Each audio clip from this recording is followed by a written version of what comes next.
بسم اللہ الرحمن الرحیم۔ حج اور زیارت مدینہ۔ حج اسلام کا ایک بنیادی رکن ہے اور بہت ہی اہم عبادت ہے جو سب سے زیادہ پاک زمین پر ادا کی جاتی ہے۔ ہر وہ انسان جس کے دل میں ذرہ برابر ایمان ہو، اس کی آخری تمنا یہی ہوتی ہے کہ وہ کسی طرح اللہ کے گھر خانہ کعبہ کا دیدار کرے اور مدینہ منورہ کی زیارت کرے۔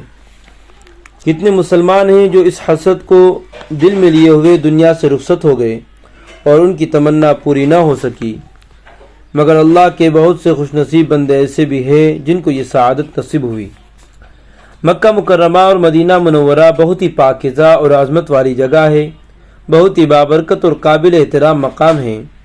اس لیے علماء اکرام نے وہاں کے بہت سارے آداب لکھے ہیں جن کا لحاظ رکھنا ضروری ہے، کہیں ایسا نہ ہو کہ کوئی ایسی غلطی ہو جائے جس سے ساری نیکیاں برباد ہو جائیں اور حج بھی ادا نہ ہو اور محروم ہو کر گھر لوٹے۔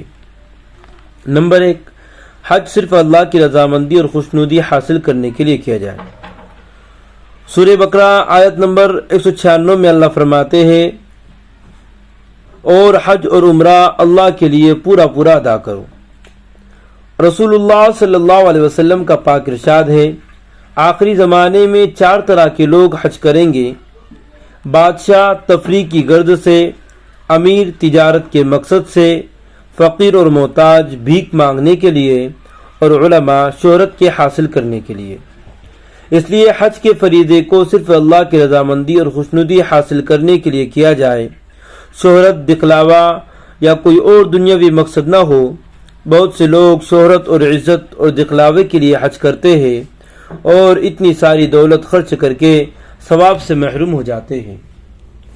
نمبر 2، حج حلال اور پاکیزہ مال سے کیا جائے۔ رسول اللہ صلی اللہ علیہ وسلم نے ارشاد فرمایا، جب حاجی حلال مال کے ساتھ حج کے لیے نکلتا ہے اور سواری پر سوار ہو کر کہتا ہے لبیک اللہم لبیک، تو آسمان سے بھی ایک فرشتہ لبیک و سعدیک کہتا ہے، یعنی تیرا لبیک کہنا مقبول ہے۔ وہ فرشتہ کہتا ہے تیرا توشہ بھی حلال ہے اور تیری سواری بھی حلال ہے اور تیرا حج مقبول ہے، تیرے اوپر کوئی وبال نہیں ہے۔ اور جب آدمی حرام مال کے ساتھ حج کرنے جاتا ہے اور سواری پر سوار ہو کر لبیک کہتا ہے تو آسمان سے ایک فرشتہ کہتا ہے لا لبیک ولا سعدیک، یعنی تیرا لبیک کہنا مقبول نہیں ہے، تیرا توشہ بھی حرام ہے، تیرا خرچہ بھی حرام ہے اور تیرا حج مصیبت ہے اور یہ حج مقبول نہیں ہے۔ لہذا حاجی حج میں حلال اور پاکیزہ مال لگائے، حرام مال بالکل استعمال نہ کرے۔ حرام مال سے کیا ہوا حج اللہ کے یہاں مقبول نہیں ہوتا۔ نمبر 3، سفر حج سے پہلے تمام گناہوں سے توبہ کی جائے اور لوگوں سے ملاقات کر لی جائے۔ سورہ بقرہ آیت نمبر 197 میں اللہ فرماتے ہیں، حج کے چند مہینے معلوم ہیں، پھر جس نے ان میں حج کو لازم کر لیا تو حج کے زمانے میں بے حیائی اور گناہ کے کام اور جھگڑے کرنا جائز نہیں ہے، اور جو نیکی تم کرتے ہو اللہ اس کو جانتا ہے۔ جس طرح وہاں نیکی اور خیر و بھلائی کا ثواب کئی گنا زیادہ ہے، اسی طرح گناہ اور اللہ کی نافرمانی کا وبال بھی بہت سخت ہے۔ لہذا حاجی کو سفر حج سے پہلے ہی ان تمام گناہوں کو چھوڑنے کی فکر اور مشق کرنی چاہیے جو اس سے عام طور پر سرزد ہو جاتے ہیں۔ اسی طرح تمام گناہوں سے توبہ کر لے، اگر کسی پر ظلم کیا ہو تو اس سے معاف کرا لے، اگر کسی سے قرض لیا ہو تو اس کا قرض ادا کر دے یا پھر اس کی ادائیگی کا انتظام کر کے جائے، کیونکہ حج سے اگرچہ گناہ معاف ہو جاتے ہیں مگر بندوں کے حقوق سے متعلق جو گناہ ہیں وہ معاف نہیں ہوتے، بلکہ بندوں ہی سے معاف کرانا ضروری ہوتا ہے۔ نیز سفر پر جاتے وقت مقامی دوستوں، عزیزوں اور ملنے جلنے والوں سے ملاقات کر کے الوداع کہے اور ان سے اپنے لیے دعا کی درخواست کرے، کیونکہ ان کی دعائیں بھی اس کے حق میں خیر و بھلائی کا ذریعہ بنے گی۔ رسول اللہ صلی اللہ علیہ وسلم نے فرمایا، جب کوئی آدمی تم میں سے سفر کرے تو اپنے بھائیوں کو سلام کر کے جائے، ان کی دعائیں اس کی بھی حق میں خیر و بھلائی کا ذریعہ بنے گی، ان کی دعائیں اس کے دعا کے ساتھ مل کر خیر و بھلائی میں زیادتی کا سبب ہوگی۔ مصنون یہ ہے کہ لوگ حاجی کو الوداع کہتے وقت یہ دعا دیں: استودع اللہ دینک و امانتک و خواتیم عملک۔ نمبر 4، روانگی سے پہلے حج کے مسائل سیکھ لیے جائیں۔ بخاری شریف کی روایت ہے کہ رسول اللہ صلی اللہ علیہ وسلم نے ارشاد فرمایا: حج مبرور کا صلہ جنت کے سوا کچھ نہیں۔ مبرور سے مراد مقبول ہے، اور حج مقبول اسی وقت ہوتا ہے جب تمام مسائل حج کی رعایت کرتے ہوئے حج کیا جائے۔ لہذا ضروری ہے کہ روانگی سے پہلے حج کے مسائل سیکھ لیے جائے، کیونکہ بعض مرتبہ لوگوں کو حج کے مسائل معلوم نہیں ہوتے اور وہ ایسی غلطیاں کر جاتے ہیں جن سے حج فاسد ہوتا ہے۔ اس لیے ضروری ہے کہ حج پر لکھی ہوئی کتابوں کو اچھی طرح پڑھ لے اور علماء اکرام سے اس بارے میں برابر معلومات کرتے رہے۔ نمبر 5، حج پر روانہ ہونے سے پہلے، روانہ ہونے کے بعد صدقہ کیا جائے۔ حج پر روانہ ہونے سے پہلے صدقہ کیا جائے اور روانہ ہونے کے بعد بھی جس قدر ہو سکے صدقہ کرتے رہنا چاہیے، کیونکہ صدقہ بلاؤں اور مصیبتوں کو دور کرتا ہے۔ رسول اللہ صلی اللہ علیہ وسلم نے ارشاد فرمایا: صدقہ کرنا اللہ کے غصے کو دور کرتا ہے اور بری موت سے حفاظت کا ذریعہ ہے۔ حضور صلی اللہ علیہ وسلم کا ارشاد ہے کہ حج میں خرچ کرنا اللہ کے راستے میں خرچ کرنے کی طرح 1 روپے کا بدلہ 700 روپے ہے۔ نمبر 6، سفر کا امیر مقرر کیا جائے اور سفر کی پریشانی کو خوش دلی سے برداشت کیا جائے۔ ابو داؤد شریف کی روایت ہے کہ حضور صلی اللہ علیہ وسلم نے ارشاد فرمایا: جب 3 آدمی بھی سفر کرے تو ان میں سے ایک کو امیر بنا لینا چاہیے۔ حضور صلی اللہ علیہ وسلم کا بھی یہی معمول تھا کہ جب کوئی قافلہ روانہ ہوتا تو کسی ایک شخص کو ان میں سے امیر بنا دیتے۔ لہذا اپنے ساتھیوں میں سے کسی دیندار تجربے کار عالم کو امیر بنا لے، اور امیر کو چاہیے کہ وہ ساتھیوں کے آرام اور راحت کا خیال رکھے۔ اس مبارک سفر کے دوران اگر کسی طرح کی تکلیف اور پریشانی ہو تو اس کو نہایت خوش دلی سے برداشت کرنا چاہیے۔ اس پر ناشکری اور بے صبری کا مظاہرہ نہ کیا جائے، کیونکہ اس راہ میں شکوے شکایت کرنا عشق و محبت کے خلاف ہے۔ مسلم شریف میں ہے کہ آپ صلی اللہ علیہ وسلم نے حضرت عائشہ رضی اللہ عنہا سے ارشاد فرمایا کہ تیرے عمرے کا ثواب تیری مشقت کے بقدر ہے۔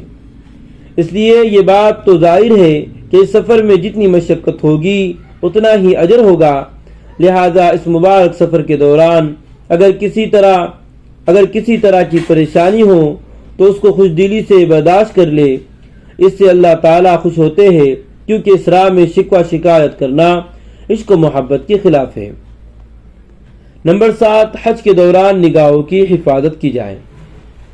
حضرت عبداللہ بن عباس رضی اللہ عنہ فرماتے ہیں کہ فضل بن عباس جو ایک نوعمر لڑکے تھے، حضور صلی اللہ علیہ وسلم کے ساتھ سواری پر سوار تھے۔ ان کی نظر عورتوں پر پڑ گئی اور وہ ان کو دیکھنے لگے۔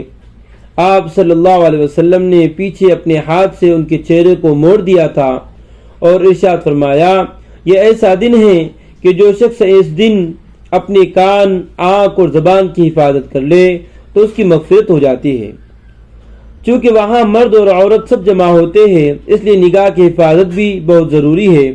ایسا نہ ہو کہ ہم وہاں بھی بد نظری میں مبتلا ہو جائیں اور ہماری ساری نیکیاں برباد ہو جائے اور گناہ کا ایک بوجھ لے کر واپس لوٹے۔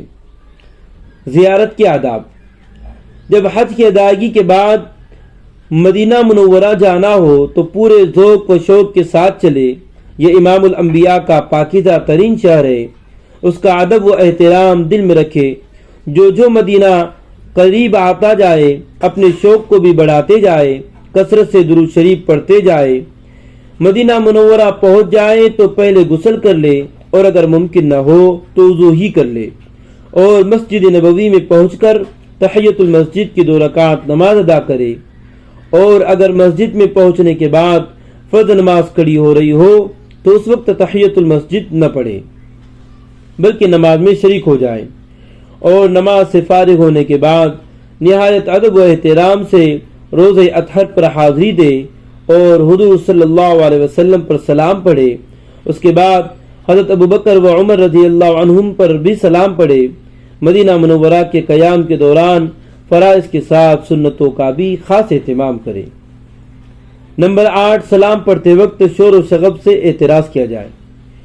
اللہ تعالیٰ نے قرآن پاک میں خصوصیت سے اس طرف تنبیہ فرمائی ہے کہ اللہ تعالیٰ کا ارشاد ہے، اے ایمان والو، تم اپنی آوازیں نبی کی آواز سے اونچی نہ کرو اور نہ آپ سے ایسے زور سے گفتگو کرو جیسا کہ ایک دوسرے سے گفتگو کرتے ہو، ایسا نہ ہو کہ اس حرکت سے تمہارے پہلے کیے ہوئے نیک عمل برباد ہو جائے اور تمہیں خبر بھی نہ ہو۔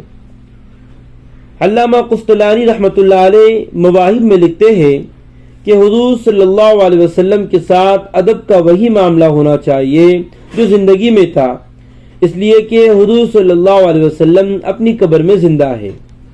نمبر 9، مسجد نبوی میں 40 نمازیں ادا کرے۔ رسول اللہ صلی اللہ علیہ وسلم نے فرمایا، جو آدمی میری مسجد میں لگاتار 40 نمازیں پڑھے گا جن میں سے ایک نماز بھی نہ چھوٹی ہو تو اس کے لیے 3 خوشخبری ہے۔ نمبر 1، جہنم سے حفاظت۔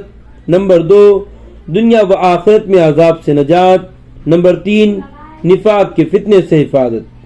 اس لیے پوری کوشش کرے کہ مسجد نبوی میں 40 نمازیں ادا ہو جائے تاکہ حدیث شریف میں بیان کی گئی فضیلت حاصل ہو جائے۔ نمبر 10، مدینہ منورہ میں دن میں نئی بات پیدا کرنے سے بچا جائے۔ بخاری شریف کی ایک روایت ہے کہ رسول اللہ صلی اللہ علیہ وسلم نے فرمایا، مدینہ منورہ میں جبل عیر اور جبل ثور تک حرم کا حصہ ہے، جو شخص اس میں نئی بات پیدا کرے یا نئی بات پیدا کرنے والوں کو جگا دے، اس پر اللہ، فرشتے اور تمام انسانوں کی لعنت ہے۔ قیامت کے دن اس کی نہ نفل عبادت قبول ہوگی اور نہ فرض عبادت قبول ہوگی۔